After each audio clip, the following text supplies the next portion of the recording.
Good morning friends, সুদীপ্তাস ওয়ার্ল্ডের আরো একটা নতুন ব্লগে তোমাদের স্বাগত জানাই। আশা করি সবাই খুব ভালো আছো, সুস্থ আছো, আমরাও ভালো আছি। আজ হচ্ছে মঙ্গলবার আর এখন সময় হচ্ছে সকাল 8:30। দেখতেই পাচ্ছ আমি রান্নাঘরে এখন রান্না করছি সকালে জলখাবার। আজকে সকালে জলখাবারে খাবো আমরা ঘুগনি আর মুড়ি। তো ওই ঘুগনির জন্য মশলা রেডি করা হচ্ছে। হ্যাঁ, আর ওই প্রেসার কুকারের সিটির আওয়াজে বাবা মেয়ে দুজনের কিন্তু ঘুমও ভেঙে গেছে। ঘুম থেকে উঠেই ওর বাবা শুরু করে দিয়েছে টিভি দেখা, কারণ আজকে তো ভোর করো না। আমি বললাম একটু সাউন্ডটা কমাও, বলে না আজকে কোনো সাউন্ড কমানো হবে না, সাউন্ড বাড়িয়েই দেখা হবে। কিছু করার নেই, ওই সাউন্ডটাকে একটু ইগনোর করো। জানি না কপিরাইট আসবে কিনা, কি জানি, খবরে আবার কপিরাইট আসবে কিনা, গানে তো আসে জানি। যাই হোক, এই যে আমাদের অরিনা বুড়িও এসে গেছে, ওকে বললাম ব্রাশ করো, ব্রাশ করবে না বলে দৌড়ে পালিয়ে গেছিল, আবার কি মহম্মদ চলে এসেছে। এই টমেটোগুলো এত শক্ত শক্ত হয়ে একটু ঢেকে রেখেছিলাম যাতে নরম হয়ে যায়। পেঁয়াজের সাথে দিয়ে দিয়েছি, মোটামুটি নরম হয়েছে, আরেকটু হবে। নরম হোক। হ্যাঁ, মটর রান্না করেছি, আরেকটু নরম হোক, ততক্ষণে বরং আমি অর্ণাকে ব্রাশ করিয়ে দিই। আর ওই যে দেখলে মটর বের করে রাখলাম, ওটা অর্ণার জন্য, ওটা অর্ণা খাবে, তাই তো। গরম গরম ঘুগনি রেডি। বাবার ব্রাশও হয়ে গেছে, ওই জন্য বাবাকে আগে খেতে দিয়ে দিচ্ছি। শুধু বাবাকে না, অর্ণাকেও দেবো। কখন থেকে অর্ণার জন্য বের করে রেখেছি, কিন্তু অর্ণা দেখো খাওয়া দাওয়া ছেড়ে ওই যে ওদিকে খেলা শুরু করে দিয়েছে।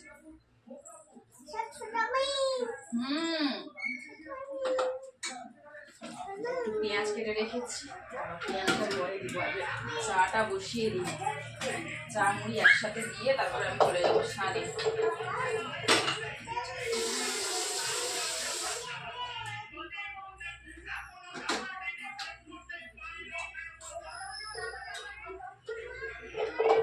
নিজে খেলে না তরকারি ঝোলটা একটু বেশি লাগে, এই জন্য একটু পাতলা পাতলা করে করেছি।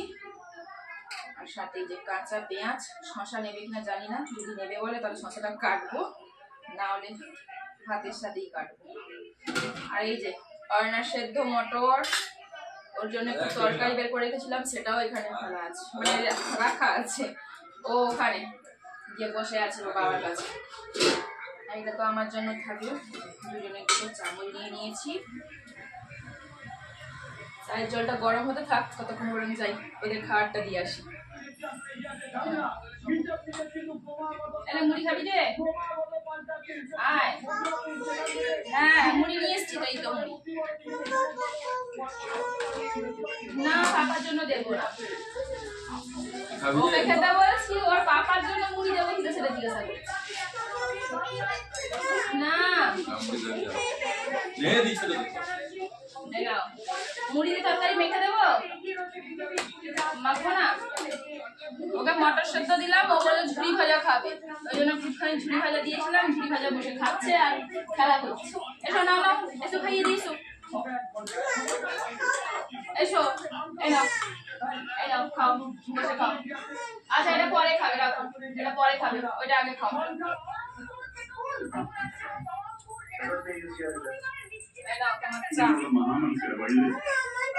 চাটা খেয়ে এসে টকগুলো দুটো করে দিবে।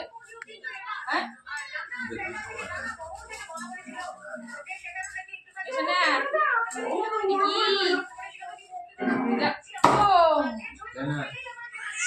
কম ফেটে গেল।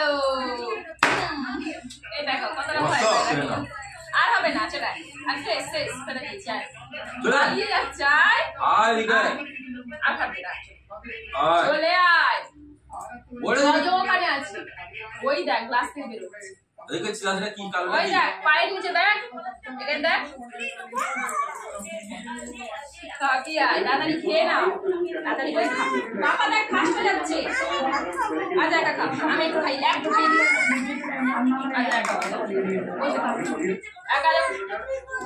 সেটা পাতা আর তাড়াতাড়ি খেয়ে নে, 9টা বেজে গেল। আমি বলছি তুমি এখানে বসো, দিয়ে নাও, খাও। হ্যাঁ করো, হ্যাঁ গরম আজকে আমাদের আওয়াজ শুনতে পাবে না, আওয়াজ শুনতে পাবে। হ্যাঁ বলো, ওটা পাতা পাতা, এগুলো পাতা, ওই যে তুই যে রান্না করিস পাতা, ওই পাতা। চা মুড়ি খেতে দিয়ে তো ওকে বললাম যে খাওয়ার পরে টকগুলো একটু ফুটো করে দিও, কিন্তু ওর দেখলাম আজকে টিভির সামনে থেকে নড়ার একটুও ইচ্ছে নেই। তাই ভাবলাম যে চলো আমি না হয় চেষ্টা করি। কদিন ধরেই বলছিলাম যে আমাকে কয়েকটা টব আর কিছুটা মাটি অন্তত এনে নিও, আমি কয়েকটা গাছ লাগাবো। বাড়ি থেকে আসার সময় এবারে কিছুটা লাউ শাকের বীজ আর পুঁই শাকের বীজ নিয়ে এসেছি, যেহেতু এখানে পুঁই শাক পাওয়া যায় না, আর পুঁই শাক খেতে না আমি ভীষণ ভালোবাসি। তবে ওই দানাগুলো লাগানোর জন্য তো একটা জায়গার ব্যবস্থা করতে হবে। তাই আমি ওকে বারবার বলছিলাম যে আমাকে কয়েকটা টব অন্তত এনে দিও, খুব বেশি না হয় 3 থেকে 4টা এনে দিও। অবশ্য বাড়ি যাওয়ার আগে থেকে আমি বলছিলাম, যেহেতু এখানটায় বেশ রোদ লাগে। আগে যে ঘরটাতে থাকতাম তখন তো দেখেছো যে খুব একটা রোদ লাগতো না, সেখানেও কিন্তু আমি ওই বস্তায় করে মাটি ভরে লাগিয়েছিলাম। তো এই গাছগুলো হতো, হয়তো ফুল আসতো তারপরেই শুকিয়ে যেত, কিন্তু এখানে তো আর রোদের অভাবটা নেই। সেই জন্যই আমি রুমে আসার পর থেকেই ওকে বারবার বলছিলাম যে আমাকে একটা টব আর মাটি এনে দিও, যেহেতু এখানকার মাটিটা ভালো না, ওই কেনা মাটিগুলো এনে দিও, তাতে কিন্তু গাছটা বেশ ভালো হবে। ও বলেছিল হ্যাঁ এনে দেবো, বাড়ি থেকে আসি তারপরে এনে দেবো। তো বাড়ি থেকে আসার পরেও আমি ওকে 4-5 বার বলেছি। তো বলছিল ছুটির দিনে ও গিয়ে না হয় টব আর মাটি এনে দেবে। তো পরশু তোর ছুটি ছিল, পরশু দিনকে গিয়ে টব এনেছে আর কালকে গিয়ে মাটিটা এনে দিয়েছে। আমি পরশু আর কাল 2 দিন ব্লগ করিনি, ওই জন্য তোমাদের সাথে আর শেয়ার করা হয়নি। তাই ভাবলাম আজ যখন কাজটা করতে বসেছি তোমাদের সাথে তাহলে একটু শেয়ার করে দিই। আমি না কাল বিকেলে মাটি ভরতেও বসেছিলাম, তবে মাটি ভরার আগে তো টবের নিচে ওই ফুটোগুলো করে নিতে হবে। বড় টবগুলো তো না ফুটো করার মতো পজিশন করা ছিল, তো এই জন্য খুব সহজে ছুরি দিয়ে কেটে দিতেই ফুটো হয়ে গেছে। কিন্তু এই ছোটো টবগুলো ছুরি দিয়ে কাটতে পারছিলাম না, ওই জন্যই সকালবেলা ওকে বললাম যে তুমি একটু ফুটো করে দিও। ও তো ফুটো করতে এলো না, তাই জন্য আমি এলাম। আর এসে কি কাণ্ডটা ঘটালাম দেখো, টব ফুটো করতে এসে টবটা ভেঙেই ফেলেছি। মানে আমি বুঝতে পারিনি, আমি ভেবেছিলাম যে ওই স্ক্রুড্রাইভার দিয়ে একটু প্রেশার দিলে হয়তো ফুটো হয়ে যাবে। ওখানেও মোটামুটি ফুটোর পজিশন করা ছিল, কিন্তু বেশ শক্ত। তো ওই প্রেশার দিয়ে যখন গেছি প্লাস্টিকটা ভেঙে গেছে। একটা ফুটো করতে গিয়েই এই অবস্থা হয়েছে, যদি 2-3টে ফুটো করতে যাই তাহলে মনে হয় নিচের অংশটা খুলে যাবে। তাই আর ভয়ে হাত দিইনি, গুছিয়ে রেখে দিয়েছি। ভাবছি ওই রড গরম করে ফুটো করে নেব। তবে এই বড় টবগুলোতে তো ফুটো করা মাটি ভরা সমস্তটাই হয়ে গেছে, তাই জায়গা মতো রেখে দিলাম। স্নান পুজো খাওয়া দাওয়া সমস্ত কমপ্লিট করে চলে এসেছি রান্নাঘরে। আর দেখো রান্নার সমস্ত জোগাড় কিন্তু করে নিয়েছি, কাটাকুটি যা ছিল সমস্ত গুছিয়ে নিয়ে এখন চলে এসেছি রান্না করতে। আর কাটাকুটি করতে করতে কিন্তু ভাতটা বসিয়েও দিয়েছিলাম, ভাতটা ফুটেও গেছে। এবার তরকারিগুলো বসাবো। আজকে রান্না হচ্ছে শুক্তো আর শাকের তরকারি। তোমরা নিশ্চয়ই একটু অবাক হচ্ছে যে শাকের তরকারি তার সাথে শুক্তো, ঝোলের তরকারি কোথায়। ওই শুক্তোটাকে একটু ঝোল ঝোল করে বানাবো। প্রথমে না ইচ্ছে ছিল যে শুক্তো আর লাউয়ের তরকারি বানাবো, কারণ রান্নার বাবাই বললো যে আজকে একটু শুক্তো করো, শুক্তো খাবো। তো শুক্তোর সাথে শাকটা ভালো লাগবে না জানি, ওই জন্যই বলেছিলাম যে ভেবেছিলাম যে শুক্তো করবো আর তার সাথে না হয় টক দই আছে, তো টক দই নারকেল দিয়ে ওই লাউয়ের তরকারি করবো। ওই জন্য লাউ কেটেও ছিলাম, এই যে লাউ রেখে দিয়েছি। কারণ দেখলাম শাকটা না খারাপ হয়ে যাচ্ছে। এখন তো বৃষ্টিকালের শাক, মা উফ এখন তো বৃষ্টির সময় শাক না, ওই জন্য প্ল্যানিংটা চেঞ্জ করলাম। দিয়ে ভাবছি ওই শুক্তো করব, একটু ঝোল ঝোল রেখে দেবো, আর তার সাথে শাকের তরকারি করব। মাছ আছে কিন্তু আজকে মাছটা আর করবো না। ওই বললো যে মাছ করলেও টক করবো, আমি কালকে টক খেয়েছি, আজকে আর টক করবো না। আর তারপর তো এই দুটো তরকারি হয়ে গেছে অলরেডি, ওই জন্য আর মাছটা আজকে রান্না করছি না। মাছ একটা ভাজা করবো অর্ণার জন্য, সেটা শেষে করবো। এখন শুক্তোটা রান্না করছি, বড়ি ভাজতে দিলাম। বড়ি ভাজার পর উচ্ছেগুলো ভাজবো, তারপরে বাকি সবজিগুলো ভেজে নিয়ে রান্না শুরু করবো। আর এই যে ওদিকে ওর বাবা রেডি হয়েছে কোথায় যাবে বলে, এই জন্য দৌড়ে দৌড়ে চলে এলো। মা নাও না কোলে, সবজি নেই। আগে শাক নিলে হাফ হাফ করে 2 দিন রান্না করতাম, আর কালকেই শাক নিয়েছি, কালকে কিছুটা বাদ দিতে হয়েছে, তবে খুব একটা নয়, কিছু থেকে যাবে হয়তো ফ্রিজের মধ্যে। কিন্তু আজকে দেখছি যে খারাপ হয়ে গেছে। প্রথমে দেখলে হয়তো লাউটা কাটতাম না, কিন্তু আমি না প্রথমে শুক্তো সবজি কেটে নিয়েছি, তারপর লাউটাও কেটে নিয়েছি। তারপরে যখন বাকি সবজিগুলো ফ্রিজে রাখতে যাচ্ছি দেখছি যে এটা খারাপ হয়ে গেছে। চেক করলাম যে শাকটা ভালো আছে কিনা একবার দেখি, যদি আগে চেক করে নিতাম তাহলে আর লাউটা কাটা হতো না। তাই হোক কেটে যখন ফেলেছি কিছু করার নেই, তবে রান্না করছি না, রেখে দিচ্ছি। কাটা সবজি থাকলে কোনো অসুবিধা নেই, কাল পরশু করে না হয় রান্না করে নেবো। তবে শুধু এই দুটো তরকারি হবে না, আরেকটা তরকারিও হবে। তবে কি তরকারি করবো সেটা এখনো ঠিক করিনি, ওকে একবার জিজ্ঞাসা করি কি তরকারিও নিয়ে যাবে। জানো তো দুপুরে শিখতে ডিউটি হলে ও নিয়ে যায়, তো ওকে আগে জিজ্ঞাসা করি শুটকির তরকারি করে দেবো নাকি ডিমের ভুজিয়া করে দেবো। মাছের তরকারিও পছন্দ করছে না কেন তো, ও রুই মাছ এনেছি। রুই মাছ খুব একটা পছন্দ করে না, যদিও পছন্দ করে হয় ভাজা না হয় টক। কালকে মাছ ভাজা দই দিয়েছিলাম, টক দই নিয়ে গেছিল, তো আজকে নিশ্চয়ই মাছ ভাজা নিয়ে যাবে না, ওই জন্য ভাবছি একটু শুটকি বা ওই ইয়ে করে দেবো। তো অবশ্য ওকে জিজ্ঞাসা করবো কি নিয়ে যাবে। দাঁড়া, উচ্ছেটা ভাজা হতে থাক, ততক্ষণ গরম না আমি ওই শিকটা গরম করি। তখন তো দেখলে যে ওই টকগুলো আমি ফুটো করতে পারছিলাম না, জবরদস্তি ফুটো করতেছি, কি হয়েছে নষ্ট হয়ে গেছে, ভেঙে গেছে। তো ওই জন্য এই যে ফুটফুট যে রডটা আছে ওইটাই গরম করছি, কারণ আমাদের কাছে এক্সট্রা কোনো রড নেই। ওইটা গরম করব, দিয়ে এইগুলো ফুটো করবো। স্ক্রুড্রাইভারটা করলাম না কেন বলো তো, এই এটা প্লাস্টিক আছে তো নষ্ট হয়ে যেতে পারে, ওই জন্য স্ক্রুড্রাইভারটাকে আর গরমে দিচ্ছি না। এটা তো পুরোটাই ওই স্টিল টাইপের, তো ওইটা দিয়ে করবো। কি অবস্থা হয়েছে দেখো, এটা আমার নষ্ট হয়ে গেছে। এই বুদ্ধিটা যদি আগে কাজে লাগাতাম তাহলে ভালো হতো, তাহলে আমার আর এটা ফাটতো না। কি অবস্থা হয়ে গেছে, একটু বেশি বড় ফুটো হয়ে গেল না, মাটিগুলো যদি বেরিয়ে যায় ওইটাই ভয় পাচ্ছি। দেখি কিছু করা যায় কিনা।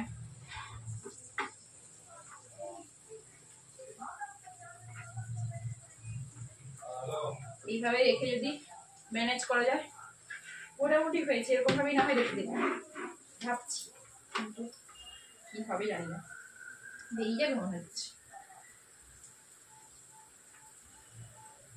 এরকম ভাবে থাকবে, এভাবে করে রেখে দেবে। আগে ফুটো করে নিই, তারপরে নিচে দাঁড়াবি, নিচে দাঁড়াবি না। গরম হয়েছে না, আরো গরম করতে হবে, আঁচটা বাড়িয়ে দিই। বড় বড় টপগুলো কি সুন্দর ফুটো হয়ে গেল, মানে ওই ফুটো পজিশন করা ছিল, এখানেও করা আছে কিন্তু এটা বেশ শক্ত, ওই জন্যই এরকম হয়েছে। বাবা আরো হিট করতে হবে।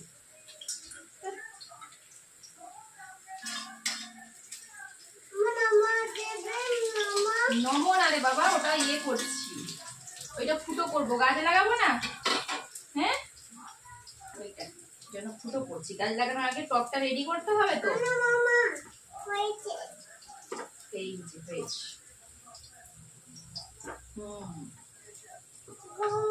ওই গমটা লেগে যাবে বলে তো তোমাকে বলেছিলাম যে তুমি এখান থেকে যাও, তুমি তো শুনলে না, তো কথা শোনার মেয়ে নয়। এই দুষ্টু বুড়ি, এ রে দুষ্টু বুড়ি, অর্ণা পাপা দুষ্টু বুড়ি, আর অর্ণা কি সোনা বুড়ি। আরো দু চারটা ফুটো করে দিই, পাপা সোনা বুড়ি।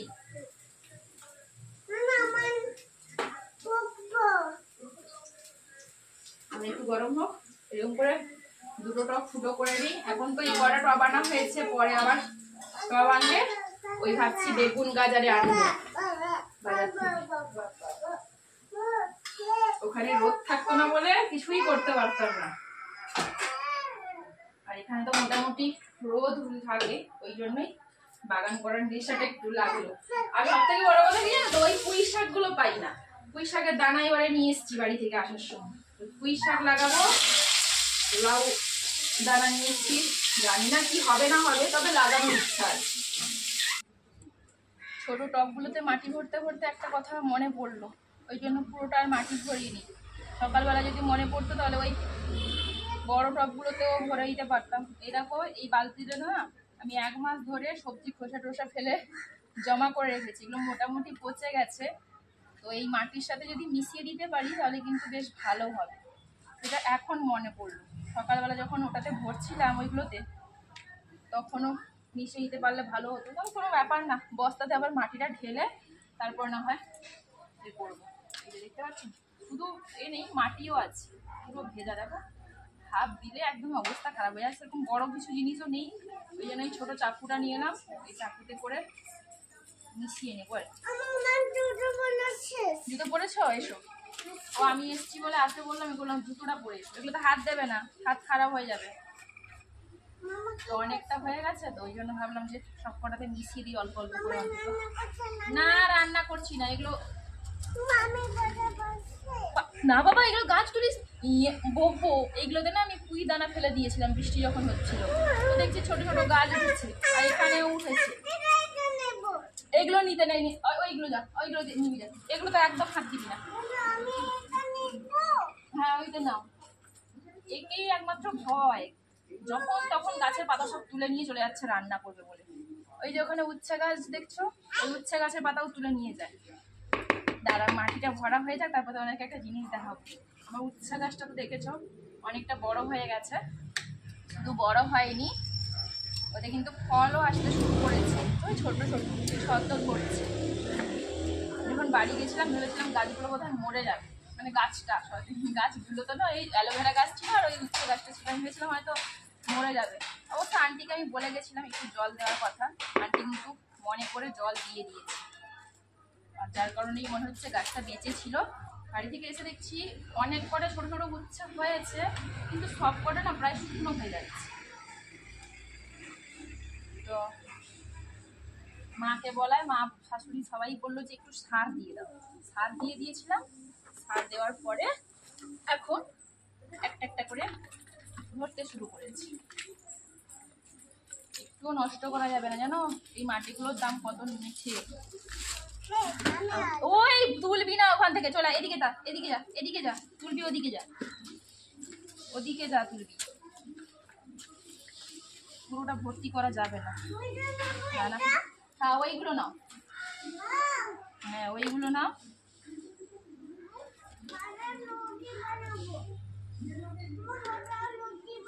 আচ্ছা হোক, পাতা রুটি বানাবি? বানাবি বানাবি, হ্যাঁ খাবো। কি বানা, রুটি বানা, খাবো। পাতা দিয়ে রুটি বানাবে, আমি খাবো কিনা জিজ্ঞাসা করছি।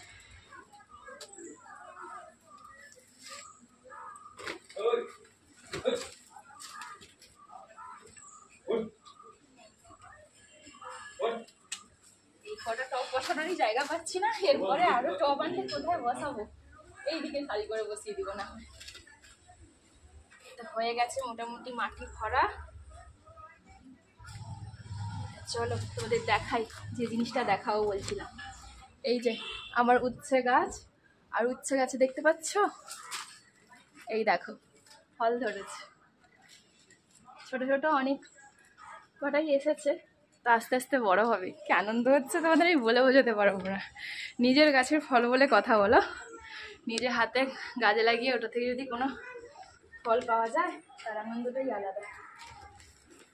ওখানেও গাছ লাগাতাম, কিন্তু ওই যে রোদ পেতো না বলে গাছ বড় হতো না খুব একটা, বা হলেও একটাখানে ফল পেয়েছি। ওখানে ওই একবার লঙ্কা লাগিয়েছিলাম, লঙ্কা দুটোটা তিনটা পেয়েছিলাম, এছাড়া কোনো ফলই পাইনি। গাছ 1 থেকে 2 হাত কত তারপরেই মারা যেত। ভেবেছিলাম এই গাছটাও মারা যাবে, কিন্তু আন্টি জল দিয়ে রেখেছিল বলে না গাছটা বেঁচে গেছে। আর ওই যে ওই সবজির খোসা টোসা জমা করে রেখেছিলাম ওই খদ মাটিগুলো দেওয়ার জন্য না, দেখো এই বস্তা থেকে অল্প একটু মাটি লেগেছে এবং মাটিটাই থেকে গেছে। এই বস্তাটা এখন বেঁধে রেখে দেবে, পরে যখন আবার টব আসবে তখন কাজে লাগবে। কি গো, ও তুমি এসো, রান্নাটা আগে বসিয়ে দাও, তারপর চান করতে যাবে।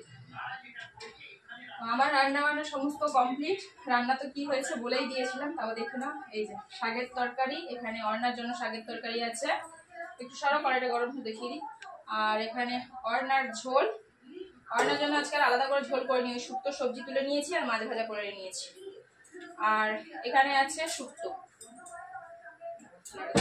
ভাত ঠান্ডা করতেই হবে। এই যে এখানে আছে আমাদের শুক্তো। তো আমাদের রান্না বান্না কমপ্লিট করে নিয়েছি। এখন ওই ওবেলার জন্য রান্না হবে, ওবেলার জন্য রান্না হবে শুটকি মাছের তরকারি। তখন বললাম যে শুটকি মাছের তরকারি করতে পারি। তো এই যে দেখো পাটিয়া মাছের শুটকি এখানে ভিজিয়ে রেখেছি, আর এখানে সমস্ত কাটাকুটি করে নিয়েছি। ওই রান্নাটা আমি করবো না, ও নিজেই করবে। বললো প্রথমে বললো তুমি রান্না করে ফেলো, তারপরে বলছে যে না কাটাকুটি সমস্ত করে দাও, আমি রান্না করবো। ওই জন্য আমি সমস্ত কাটাকুটি করে দিয়েছি, দিকে কড়াইটাও ধুয়ে বসিয়ে দিয়েছি। এবার ও রান্না করুক, আমি যাই অর্ণাকে স্নান করে। রান্না হলো? ও তো পাপা স্নানে চলে গেছে, পাপা রান্না শেষ করে চলে গেছে। না রান্না এখনো শেষ হয়নি, কড়াইটা বসেছে, আর একটুখানি সময় লাগবে, দিলেই হয়ে যাবে। এই যে দেখতে পাচ্ছ তরকারি হচ্ছে, আর এদিকে তো ভাত তরকারি সমস্ত ঠান্ডা করতে দিয়ে দিয়েছি। অর্ণা স্নানও হয়ে গেছে। এবার আমাদের অর্ণা কি খাবে? শাকের তরকারি খাবে তো? হ্যাঁ দাঁড়াও তোমার শাকটা দিই, নামো একটু, নামো, নাহলে তুলতে পারবো না। ওই দেখ কোনায় আছে, তুলতে পারবো না, এটা ঝাল দেওয়া আসলো শাক, এইখানে দাঁড়াবে মা, সোনা মাটা শাকটা নামিয়ে নে। তুমি দোল করছো, করো। এই যে আমি আর অয়না দুজনে চলে এসেছি পার্কে, আর পার্কে এসেই দেখো মা আমি দুজনে দোল করতে শুরু করে দিয়েছি, কারণ একা একা দোল করতে ভালো লাগছিল না। পার্কে এসে দেখছি কি গোটাটা ঘাসময় হয়ে গেছে, আর একটাও বাচ্চা আসেনি। কি হয়ে গেল, দোল করা শেষ, আর করবে না দোল, হয়ে গেল ওর দোল করা। তো ওই জন্য বারবার বলছে মা তুমি একটু দোল করো না, দোল করো না। তো আমি এই বসলাম আর ওর দোল করা শেষ হয়ে গেল। এখন কোথায় যাবে? ওইটাতে যাবে, ও এসছে যখন সব কটাতে বসে তারপরে বাড়ি যাবে। আর না, আর দোল করতে ভালো লাগছে না? আচ্ছা ঠিক আছে চলো। কোলে হাঁটতে গেলে না এই ঘাসগুলো বেশ পায়ে ফুটে ফুটে যাচ্ছে। অর্ণার তো কোনো অসুবিধা হচ্ছে না। না বাবা, এটা আমার জন্য না, এটা তোমাদের জন্য, এটা ছোটদের জন্য। আমি ঘুরিয়ে দিচ্ছি, তুমি বসো, ঠিক আছে? মশা কাটছে দেখো, এতক্ষণ থেকেই মশা, এত বেলা থাকতে থাকতে এলাম যাতে মশার কামড়টা না খায়, কিন্তু পার্কে এসে থেকেই 4-5টা মশা মারা হয়ে গেল। ধরো ধরো, বনি আসবে কিনা আমি জানি না, তুমি এখন বর্তমান ঘুরে নাও। কেউ আসবে কিনা আদৌ যাই না, বৃষ্টির পরে মশার কামড় খাওয়ার জন্য আর কেউ আসে না। তবে আজকে রোদ দেখেই নিয়ে এলাম। দেখো এখন 6টা বাজে, কত সুন্দর রোদ্দুর। ওই বৃষ্টি মেঘ হলে একেবারে 2-2-2:30 থেকে অন্ধকার অন্ধকার হয়ে যায়। কে মশা কেটে দিয়েছে নাকি? কিছু হয়নি? আর জোরে ঘোরাবো নাকি? ভালো লাগছে? ওরে বাবা, কতদিন পর পার্কে এসছে, কি মজা। আস্তে আস্তে আর করতে হবে না, পালিয়ে চলে। দেখ মশা, হাতে মশা বসে যাচ্ছে, পালিয়ে নেমে ঘর পালিয়ে চল। আর নয়, গোটাটা মশা ঘুরছে, বৃষ্টি হওয়ার জন্য মশা বেড়ে গেছে গোটি। পালে চলো, মশা কামড়াচ্ছে শুধু। উফ, মশা কেটে কেটে রক্ত বের করে দিল। পালি চল পালি চল পালি চল, ঘর পালি চল। এ মেয়েটাকে তো কথা শুনছে না, পার্কে এসে ঘর যাওয়ারই নাম ধরছে না। কোনটাতে বসবি? এটাতে বস, এইটাতে বস, সেটাতে যাস না, সেটাতে প্রচন্ড ঘাস। এখানে বস, এখানে বস। কোনটাতে যাবি? আরে শুধু দৌড়চ্ছে তো। আমি যাচ্ছি না, আমি বাড়ি চলে গেলাম, টাটা। এখানে এসো, এইটাতে বস, বসো, এটাতে ঘাস কম আছে, এইটাতে বসো, এটাতে ঘাস কম আছে, এটাতে বসো। পাতা তুলবি না, পাতাতে পোকা আছে, একদম তুলবি না। এইটাতে বস, এইটাতে বস, এইটাতে ধরে বস। মামা বসবে না, মামা তোমাকে ধরে নাচিয়ে দেবে, বসো। উফ, এই মেয়েটা তো। নাও বসো, আস্তে করে বসো। বসেছ? বসছ? বসবে? ওই দেখ মাথায় মশা বসেছে, দাঁড়া দাঁড়া, মশাটাকে মারি আগে। দেখো শুদ্ধ মাথায় মাথায় মশা বসছে।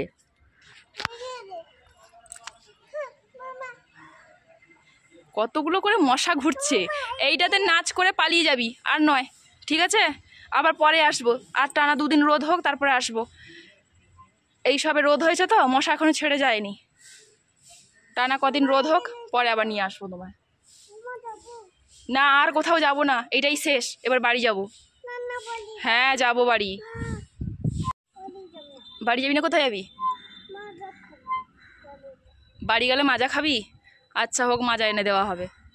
আগে বাড়িতে চ, তারপরে তো হয়েছে না। আরো নাচবে, আরো নাচবে, আস্তে আস্তে আস্তে আস্তে। এবার চলো, পালিয়ে এসো। কোটি না বাবা, দেখ কত মশা কেটেছে, হাত ফুলে গেছে। চলো ঘরে গিয়ে ওষুধ লাগাতে হবে, চলো। ইয়ে মেয়েটা তো আই ধরে। মাছ নেবো ইচে মেয়েদের।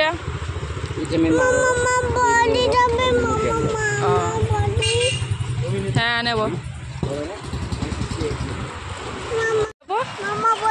এখানে মামা বাড়ি কোথায়? মামা বাড়ি যাবো, পুজোর সময় যাবো মামা বাড়ি। এখন বাড়ি যাব। পার্ক থেকে আসার সময় এই মিছমুখ বাজারের দিকে এসেছিলাম, এসেই এই যে সমুদ্রের মাছ দেখতে পেয়ে 250 গ্রাম নিয়ে নিয়েছি। অর্ণার বাবা তো ওই রুই মাছ খেতে ভালোবাসে না, আর আমার কাছে না খুব বেশি টাকাও ছিল না, আমি টাকা নিয়ে আসিনি, বাজারে আসবো তো জানতাম না। তো মোবাইলের কভারে যেটুকুন টাকা ছিল ওই টাকায় 250 গ্রাম মাছ নিয়েছি। তবে মাছটা কেটে দেয়নি, বাড়ি গিয়ে কাটতে হবে। আচ্ছা যাবো, তুমি চলো। এখন এসেছি আমরা বাড়িতে, আর বাড়িতে এসেই দেখো অর্ণা ওদিকে কি করছে। কি করছো? রান্না করছে, খাওয়া দাওয়া কিছুই হলো না।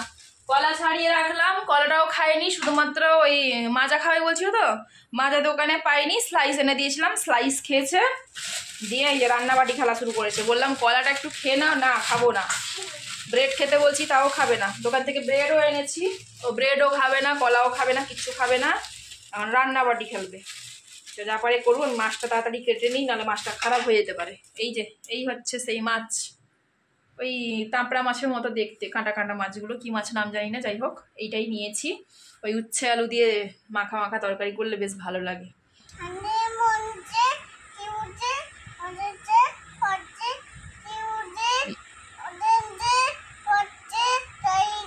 ফ্রাইডে ভেরি গুড বলতে হবে আমাকে? না ভেরি গুড বলবো না। এবার কি লেখা হবে তো? লিখতে হবে না আজকে, আর লেখা হবে না, শুধু পড়া হয়ে শেষ। আচ্ছা ঠিক আছে, চলো বইগুলো গুছিয়ে দিই, এবার রান্না বসাতে হবে। না আমি তোমায় কোলে নেব না। পাগলি বুড়ি আমার ঘরে। মাছ কাটা শেষ করে সন্ধ্যা দিয়ে ওকে একটু খাইয়েছি, তাও আবার জবরদস্তি খাওয়াতে হয়েছে। খাওয়া শেষ হতে মোটামুটি 7:45 মতো হয়ে গেছিলো। তো খাওয়া শেষ করে পড়তেও বসেছিল, মানে আজকে ওর পড়ার ইচ্ছেটুকুও মনে হয় ছিল না। ওই একটা বলছে, আবার একটু শুয়ে পড়ছে, এই করে করে দেখো 8:30 বেজে গেছে, মানে 8:35 হয়ে গেছে। তো পড়া শেষ হলো। আজকে ওর লেখার ইচ্ছা একটুও নেই, ওই জন্য বলে দিল যে আমি লিখবো না। আমিও জোর করলাম না, এইটুকুন বাচ্চাকে আর কত পড়ার চাপ দেবো বলো, যতটুকুন পড়েছে তাতেই অনেক। তো এবার মা মেয়ে দুজন এলাম রান্নাঘরে রান্না করব বলে।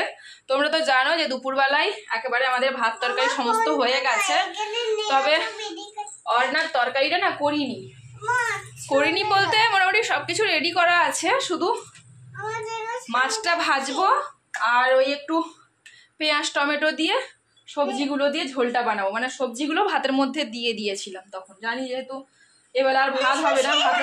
আরে কেটে যাবি মগোপালি, সেখানে কত বড় বড় জল থাকে জানিস, শুধু সুযোগ এখানে একটু দাঁড় করে দিয়েছে, ওই জন্য চলে যাচ্ছে। তো এই যে ভাতের মধ্যে হাঁড়িটা দিয়ে দিয়েছিলাম, ওইটাতে করে গাজর আলু কুমড়ো আর কি বিনস দেইনি আজকে, ভুলে গেছি, না একটু লাউও দিয়েছিলাম। আচ্ছা বিনস দিয়েছি, ঠিক আছে, ওইগুলো সব সেদ্ধ করা আছে। এবার শুধু মাছটা ভাজবো, আর মাছ ভাজা হতে হতে একটুখানি পেঁয়াজ কেটে নেবো, টমেটো কেটে নেবো, দিয়ে ঝোলটা বসিয়ে দিব। আর তরকারিটা হয়ে গেলে ভাতটা করে নিব, দিলেই অয়নার খাবার রেডি। মানে ভাতটা করবো বলতে ভাতটা গরম করব, আর আমার জন্য তো এই তো শুটকির তরকারিটা আছে, ওইটা দিয়েই আমার খাওয়া হয়ে যাবে। করে আমরা তাড়াতাড়ি ঘুমিয়ে যাব, তাই তো? ঘুমবো না, কি করবো? নাচ করবি? তাহলে তুই নাচ কর, আমি তাড়াতাড়ি করে রান্না বসিয়ে দিই, তারপর আবার জল ভরতে হবে। জলের বোতল কটা খালি হয়েছে, সকালবেলা জলটা ফুটিয়ে রেখেছিলাম, এখন রান্নাটা বসিয়ে দিব। রান্নাটা হতে হতে জলটা ভরা হয়ে যাবে, তারপরে আমরা মা মেয়ে খাওয়া দাওয়া করে ঘুমোবো। তো চলো আজকের ব্লগটা এই পর্যন্তই রাখছি। ব্লগটা কেমন লাগলো অবশ্যই কিন্তু কমেন্ট করে জানিয়ে, যদি ভালো লাগে তাহলে একটা লাইক করো, আর চ্যানেল নতুন হলে চ্যানেলটাকে সাবস্ক্রাইব করে পাশের বেল বাটনটিও প্রেস করে দিও। দেখা হচ্ছে পরের ব্লগে। আজকের মতো সবাইকে গুড নাইট, টাটা।